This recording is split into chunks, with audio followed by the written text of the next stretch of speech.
The chronovault of Alderaan, a crystalline spire that hummed with the preserved memories of a million civilizations, was the intellectual heart of the known galaxy. Scholars from every sentient species, the data-rich Vorgan archivists, the multifaceted Lumina chroniclers, the wisdom keepers of the Xylians, moved through its glowing corridors, accessing millennia of shared knowledge. Then the scream, not of sound but of pure data rupture. Holographic displays flickered and went blank, their intricate historical timelines dissolving into shimmering static. Sentient archives, millennia-old repositories of cultural sagas, emitted silent, internal shrieks as their core memories evaporated. Scholars of the Lumina clutched their glowing heads, their perfectly ordered neural networks sputtering as entire epochs vanished from their minds. A Vorgan archivist, usually impassive, stared blankly at a screen where a star chart had dissolved into nonsense symbols. A Xylian wisdom keeper began to weep, not from sadness, but from the sudden, profound absence of all that once was. Dr. Anya Sharma, a human historian immersed in a holographic reconstruction of the ancient Lumina wars, felt a searing pain behind her eyes. Images, facts, names, they were dissolving, like sand through her fingers.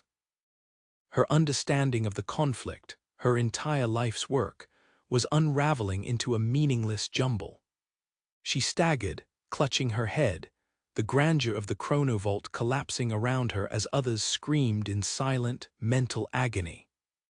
Through the massive, star-dusted viewports of the vault, a vast, silent, shimmering void expanded across the galactic map. It wasn't a ship or an energy wave. It was an absence, a negation. Its passage left behind only blankness. What was this thing? What was it doing to them? And what was it doing to her? It had appeared from beyond the cosmic veil, a perfect, absolute void. The oblivion. It was not a weapon in the traditional sense, but a cosmic phenomenon, perhaps a sentient entity that generated a wave of pure memory erasure. It systematically wiped all forms of stored and organic memory, data banks, ancient scrolls, neural pathways, even the genetic imprints of ancient cultures. It preyed on the ultimate reliance of advanced civilizations on their accumulated knowledge, their shared past. Without memory, societies could not function. They could not innovate, could not recognize themselves, could not even recall their language or their leaders. They simply regressed into bewildered, primitive fragments or disintegrated entirely. The oblivion didn't destroy worlds physically. It destroyed them culturally and cognitively, leaving behind shells of former glory. The Vorgans, whose entire society was built on perfectly maintained logistical data and meticulously recorded historical records, became catatonic when their memory banks were wiped. Their complex, interlinked systems simply froze, their logical processes collapsing into an endless loop of incomprehension. Their dependence on infallible memory had become their ultimate vulnerability. The Cathar, a proud species whose entire culture was passed down through ancient oral traditions and collective racial memories, became bewildered infants when their shared past, their ancestral sagas, vanished from their minds. They lost their language, their skills, their very identities, reduced to babbling, uncomprehending husks. Their reliance on inherited knowledge was their undoing. Every civilization encountered by the oblivion succumbed, falling silent, their achievements dissolving into dust. And now it was approaching Earth. General Cale Thorne, commander of Earth's unified defense, watched the live feeds from various orbital platforms. The memory wave had hit. Panic erupted globally. Communications were a jumble of nonsensical words. Air traffic controllers forgot their protocols, doctors their diagnoses, engineers their blueprints. It was a global amnesia. It's total, his comms officer reported, his own voice sounding dazed. Every digital record, every neuron wiped. It's like we just started over. But as Thorn watched, something else began to happen. A pilot, forgetting how to fly, started pushing random buttons. Then, with a blank look of surprise, pulled a lever and the fighter lurched. A scientist, forgetting her decades of research, picked up a discarded tool and began tinkering with a broken device, humming a tune she'd never heard before. Children, forgetting their languages, started drawing new symbols in the dirt, their hands moving with an inexplicable urge to create. Humans, even with their memories gone, still possessed an innate, illogical drive to recreate. They didn't just sit and fade, they instinctively tried to rebuild or invent. They started sketching new symbols, singing new songs, telling new stories, even if nonsensical, experimenting with old tools without knowing their function. They functioned creatively even in a state of amnesia. This included a stubborn refusal to accept the blank slate. Their unique human capacity for reinvention, improvisation, and the sheer urge to know and to make meaning in the face of blankness was kicking in.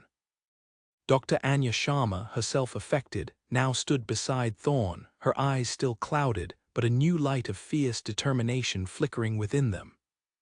"General," she said, her voice slow, as if finding new words. "They can't erase what isn't there to erase, but they also can't erase what we make." Thorn understood. They couldn't be outmaneuvered by forgetting what they learned, because they could learn anew instantly, or simply invent a new tactic from scratch. The plan was born from this absurd, magnificent human trait. They wouldn't try to remember, they would create. Back in the now flickering chrono-vault of Alderaan, the vast, shimmering void of the oblivion was directly engulfing Earth.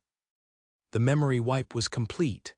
Silence, absolute cognitive silence, washed over the planet. But then Earth broadcasted a counterwave, not memory but pure recreation. A cacophony of new, illogical, and often contradictory new symbols. Spontaneous, formless music that dissolved into new melodies. Randomly generated narratives, bizarre new scientific hypotheses, absurd new social rituals, meaningless inventions, and a primal, insistent urge to know and rebuild. The oblivion screamed, not a physical sound but a mental shriek of negation that vibrated through the very fabric of spacetime. It understood erasure. It thrived on absence, on void. But it could not process the sheer, stubborn, irrational drive to recreate meaning and knowledge from nothing. It was a fundamental anti-pattern to its existence. It could not erase what was constantly being rewritten, what sprang anew from the void it created. The oblivion recoiled. Its shimmering void convulsed violently, its form fracturing into momentary, chaotic bursts of blankness. It didn't explode. It simply reversed its expansion, shrinking, then retreating into the void at impossible speed, leaving behind a profound intellectual silence. But Earth, scarred but vibrant, was intact. The crushing mental vacuum lifted. Dr. Anya Sharma, still without clear memories of her past, found herself inexplicably drawn to a blank console.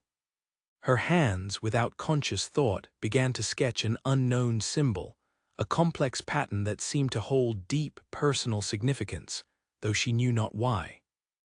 General Thorn looked at the blank-faced soldiers around him, then at the bustling, confused, but already adapting cities on the Earth monitor.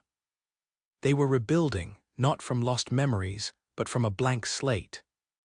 New languages were being formed, new social structures were emerging, new technologies were being spontaneously invented. "It's gone," his comms officer reported, his voice filled with exhausted awe. "It classified us as unquantifiable regenesis. Too much effort to erase, too much us." Thorn chuckled, a low, weary sound. Humanity had survived, not because they remembered better, but because they simply refused to be defined by what they forgot. In a universe where memory was paramount, humanity's greatest strength was its stubborn, irrational refusal to be defined by what it remembers, but by what it creates.